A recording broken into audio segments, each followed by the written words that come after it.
Puri blue flag beach रे अनुष्ठित हो जाइछि नौसेना दिवस। मुख्य अतिथि भावे राष्ट्रपति द्रौपदी मुर्मू जोगदे यह उद्घाटन करिसेंती। पुरी ब्लू फ्लैग बीच रे नौसेना माने निजर पराक्रम देखाइथिले। जल आकाश पथरे पराक्रम देखाइथिले नौवीर।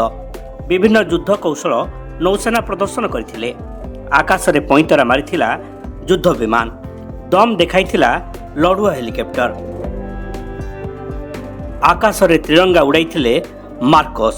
कमांडों द्वारा आतंकी मुकाबिलार प्रदर्शन करा जायतिला।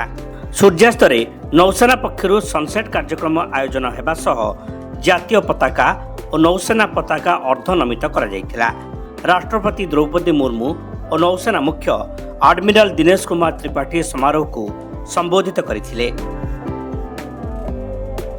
एही अवसर रे राष्ट्रपति को गार्ड ऑफ ऑनर दिया जायतिला।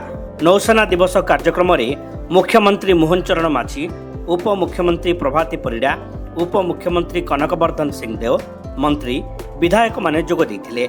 नौवीरଙ୍କ चित्ताकर्षक कौशल देखिबा पई पूरी बेलाभूमि रे दर्शकों प्रबल भीड़ जमिथिला।